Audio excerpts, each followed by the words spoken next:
Hello. So I wanted to take just a moment to briefly explain what PAILs and rails are. For the sake of just knowing the terminology, I will tell you what the acronyms stand for, but honestly that doesn't matter too much. What matters more is that you understand what we're trying to accomplish. So there's PAILs and there's rails. PAILs stands for progressive angular isometric loading. Rails is regressive angular isometric loading. Essentially what the simplest way I can describe PAILs and rails is it's strength training for your joints for specific patterns. Because using the squat, for example, there are many mechanisms happening at the same time.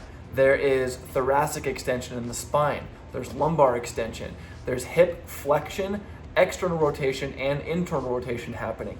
There's knee flexion and internal rotation. There's ankle dorsiflexion, and there's many others as well. But basically the reason why I'm sharing this is you can imagine how if one of those mechanisms is off, is not firing properly, really doing more squats isn't the answer. It's kind of like if you have a football offense, right? And everyone's doing their jobs except for the wide receivers. They're not running their routes very well. You can run plays all you want with the whole offense, and that's going to help a little bit, but it's only when you take the wide receivers, the skill positions, and have them run their routes and work on the little details that part of the offense actually gets better. And then when it comes back to the whole offense, it functions much better. And your body is kind of similar to that.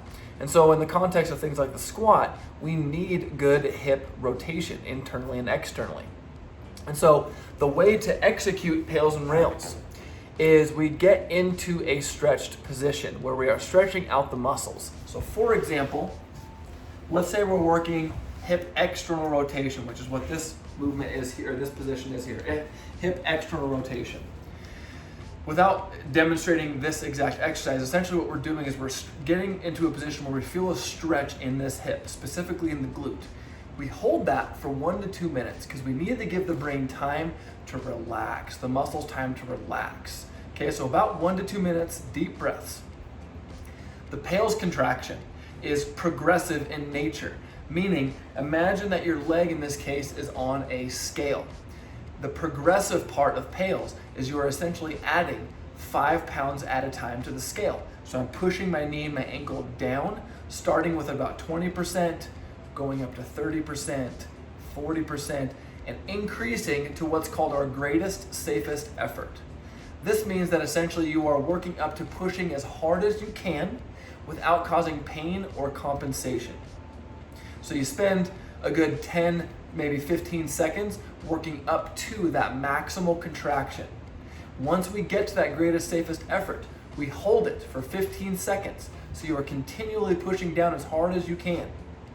As soon as the 15 seconds is up, the PAILs section is over, we go to the rails contraction, which is essentially contracting the opposite side, okay? Because by doing the PAILs contraction, essentially what we're doing is getting those muscles to relax, getting your brain to relax those muscles so we have more access to more range of motion.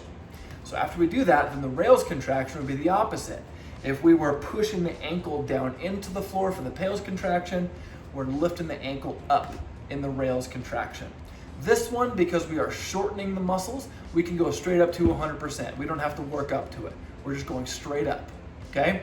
Now, where a lot of people get thrown off is when they hear a cue like lift your ankle and the ankle doesn't move very much, like mine's not really moving very much. In this instance, you need to remember the I in PAILs and rails. The I stands for isometric. That means absence of movement. You actually don't want your limbs to be able to move very much, because if they're able to move a lot, that means we're not in the end range, the end of your current capacity.